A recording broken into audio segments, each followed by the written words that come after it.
At the start of the movie, a spoiled rich kid named Grisha is returning from a club when he notices his car being towed away. Enraged, he starts running after the tow truck while swearing at the driver. Unfortunately, he gets into an accident and passes out. Later, he is woken up in a stable by a man named Artyom, who is dressed in primitive clothing. He keeps on telling Grisha to take the horse to the Lord. Grisha is also dressed in similar clothes, and puzzled, he tries to make sense of the situation. Soon, a man named Avdi shows up and drags Grisha outside before thrashing him for not saddling the horse as ordered by the Lord. After a while, the Lord comes out and asks him why he hasn't readied the horse. Thinking it's a joke, Grisha tries to be rude but gets severely whipped. Despite this, the Lord decides to give Grisha another chance to bring out the horse, but the arrogant prick threatens them with his dad's power and tries to run away, thinking everything is just a prank. Surely, Artyom Kusher is around the corner in a truck. However, the surrounding reality is too real and the people are too convincing. Grisha eventually realizes that he is a disenfranchised serf in a small village in the Russian Empire. The year is 1860 and it is summertime. This was 6 months before the abolition of serfdom. Serfs are the poorest of the peasant class and are a type of slave. Lords own the serfs, who live on their lands, and in exchange, the poor people are made to grow crops day and night. Grisha is eventually caught by the Lord's men and he is dragged away to be hanged for trying to escape. Even in a precarious situation as such, he arrogantly demands to see a lawyer until he sees another peasant hanging dead from a rope. Now his demeanor totally changes and he begs for forgiveness. Grisha, who has been pampered all of his life, is definitely not used to being threatened by others. Hence, he starts remembering his past life. Grisha is a 27-year-old spoiled son of a Russian billionaire, Pavel. He is brash, arrogant, and rude to everyone he meets. The movie then rewinds to a few days back, where Grisha is in a club, trying to hit on a beautiful girl named Anfisa. However, she shows attitude and makes fun of his cliché way of hitting on her. Challenged, Grisha walks over to a club employee, building a champagne tower, and takes out 2 glasses from the bottom, destroying the structure and creating a scene. What a whiny bitch.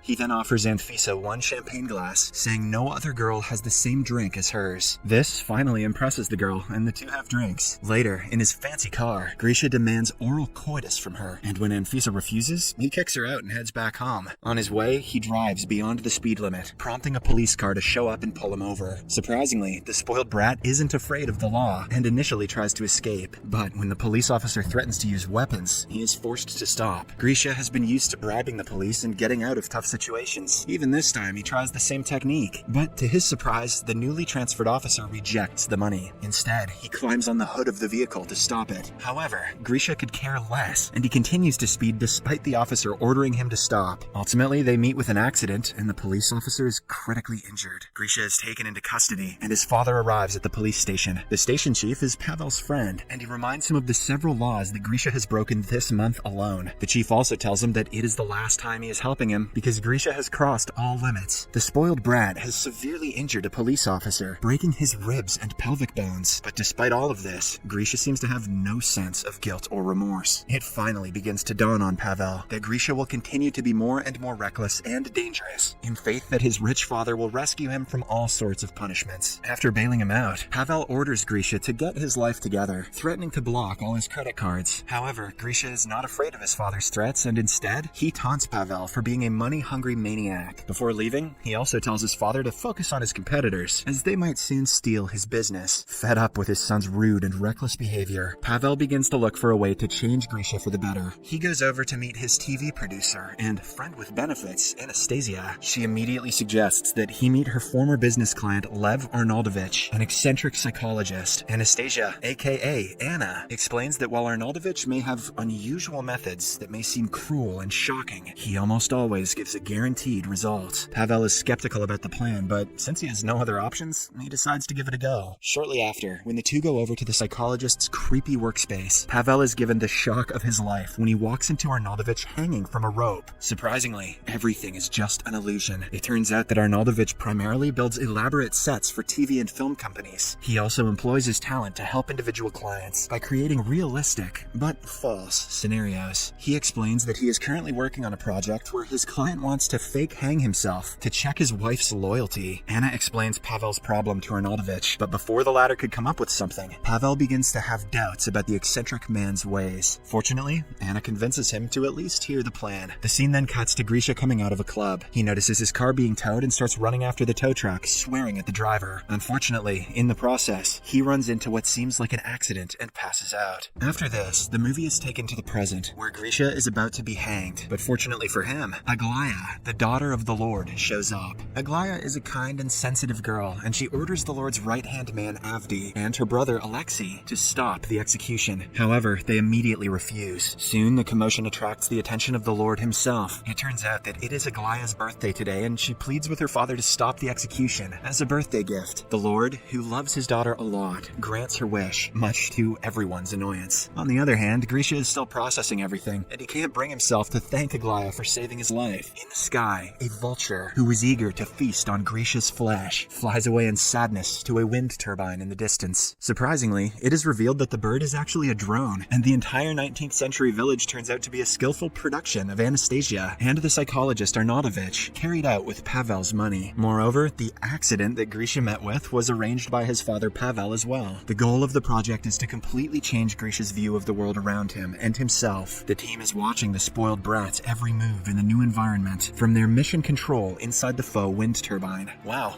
Ashton Kutcher might actually be hanging out here. The project is not a perfect recreation of 1860s Russia, but because Grisha is too ignorant of basic Russian history, he fails to notice the many anachronisms around him. When the actors aren't working, they are allowed to come to the mission control and refresh themselves. Meanwhile, trying to reason logically, Grisha still vehemently denies the possibility of falling into the past, but then gradually comes to terms with the position of a serf. Over the course of the next few days, he is made to work in the stable with very little sleep or resting time. He is served with barely edible vegetarian food and is forced to defecate out in the open. Joke's on them. Pooping in public is a fetish for the Russian uber-rich. One day, Grisha comes across Aglaya crying by herself. He comforts her, and as the two start chatting, she reveals that her father is forcing her to marry an older and rich landowner. However, Grisha doesn't sympathize with her, as he believes that Aglaya marrying someone richer than her father is an ideal situation for her future. He says that after her husband dies, she can have all the money for herself. It turns out that this was the scriptwriter's plan for Grisha to begin an affair with Aglaya, developing into a serf eloping with a lady, and a complete reassessment of life attitudes. Sadly, the plan fails miserably. Fed up with eating inedible food, one day Grisha steals one of the Lord's chickens. With the help of Artyom, he finds a saucepan to prepare chicken soup and uses the feathers to make himself a nice and comfortable pillow. But sadly, he doesn't share the chicken soup with Artyom, once again leaving the scriptwriters frustrated. Later, when Avdi notices the chicken missing, he rounds up all the serfs and demands the thief come forward, threatening to punish a random serf otherwise. Expectedly, Grisha doesn't admit to stealing the chicken, and as a result, Avdi chooses to punish the innocent Artyom. However, Grisha shamelessly watches as Artyom is dragged away to be punished. Meanwhile, the lack of progress in Grisha's attitude makes Pavel increasingly impatient and restless. To make his mood worse, he also learns that Arnautovich is not Anna's former client, but her former husband. This revelation takes the billionaire aback, as he had started to develop feelings for Anna. He confronts her about it, but she replies that she's not obligated to share intimate details about herself, as they are just friends with benefits. Later, Artyom confronts Grisha for not confessing to his crime and letting him take the fall. However, the remorseless Grisha replies that he doesn't care and that it was Avdi who chose to punish him. As the two are talking, Grisha notices a village girl, Liza, getting off of a horse. Surprisingly, while getting down, she exposes her modern Victoria's Secret panties. Grisha initially cracks a joke, until it dawns on him that he just saw a modern panty in the 18th century village. Smelling a rat, he tackles her to the ground and tries to look up her skirt, but before he can do so, Artyom quickly pulls him off of her. Despite this, the resilient Grisha still manages to look up her skirt and notices that she's not wearing any underwear. It's then revealed that Liza craftily removed her red panties before Grisha could get to them. After the incident, back in the control room, Pavel has had enough, and he decides to shut down the project, as he's not seeing any change in his son's behavior. Anna and Arnautovich try to convince him against pulling the plug, but without success. Meanwhile, seeing the reaction of those around him, Grisha suddenly realizes that he's gone too far, and for the first time in his life, he returns to the person he offended to ask for forgiveness. This amazes Pavel, and he agrees to continue the project. "Give everyone a pair of those panties," says Pavel. Ever since then, Grisha proceeds to make a genuine connection with Liza. Arnautovich proposes to change the scenario and make her the object of Grisha's love. Liza despises the spoiled brat, but she nevertheless agrees to help him improve. Along the way, Grisha gradually changes his views on life and himself. He regularly observes the Lord's cruel and arrogant son Alexei and starts despising his own past. Here, it is revealed that the actor playing Alexei is Liza's real-life boyfriend, Anton. Meanwhile, the actress playing Aglaya's role begins to get jealous of Liza after the latter replaces her as the lead actor directress of the project. Therefore, she convinces Anton that Liza is planning to start an affair with Grisha. One thing leads to another, and the two begin to have intercourse. But unfortunately for them, they are spotted by Liza and Grisha. While Liza is distraught that her boyfriend cheated on her, Grisha simply believes that Aglaya and her brother Alexei are having an incestuous affair. That night, Liza is very upset, so to cheer her up, Grisha decorates the stable with candlelights and also cooks her a wonderful dinner. The gesture makes Liza really happy. Shortly after, they head outdoors and sleep in the open sky. While stargazing, Grisha expresses his feelings to Liza, and surprisingly, the two make out. On the other hand, a furious Arnautovich removes both Aglaya and Alexei from their roles. In revenge, Paulina, the actress playing the role of Aglaya, reveals the project to the world. She alleges that a man is being tortured. Soon, police begin to investigate the project with the help of Paulina. Now, with time running out, Arnautovich and the writers make an emergency plan to change Greece's attitude once and for all. They plan for the Golden Horde, aka the Mongols, to invade 19th century Russia. In reality, Golden Horde was an empire which declined in the 1500s. However, Grisha doesn't notice this anachronism. Soon, the Mongols arrive and kidnap Liza, but instead of saving her, Grisha reverts to his selfish, cowardly ways and runs away, seemingly dooming the project. However, when he gets a bit far, he realizes that he has always run away from problems and abandoned his loved ones. Hence, with renewed motivation, he returns to the scene, bravely fights off the invaders, and rescues Liza. The two then ride away on a horse, just before the police arrive and raid the set. Fortunately, since Grisha has already left, and all the other people are actors, they simply assume the project to be a historical film set, and leave. Elsewhere, Grisha rides his horse for several minutes, until he reaches a gas station. As expected, he is taken aback by the modern world, but before he can make sense of the situation, a set member shoots him with a tranquilizer, knocking him out. Upon waking up, he is told that he fell into a coma for 3 months, and that all his imaginations were mere hallucinations. While his character development remains, Grisha realizes that Liza was never real. As a result, he falls into a depression. One day, he meets Paulina and Anton, the actors who played the roles of Aglaya and Alexei respectively, at a club. Seeing his miserable state, the actors take pity on him and reveal everything. Hearing this, Grisha gets excited and immediately starts searching for Liza. He eventually finds her in a stable, and the two have a romantic reunion. On the other hand, Pavel expresses his feelings to Anna, and the two get married. The movie then closes with another oligarch's son being dragged into the village and being tricked into believing he has fallen into feudal Russia. This time, Grisha watches on as part of the project's team. The moral of today's story is that if you want to fix a psychopath, just gaslight them. Subscribe for more videos like this, turn on notifications, and leave a like to help the channel out. Thank you for watching.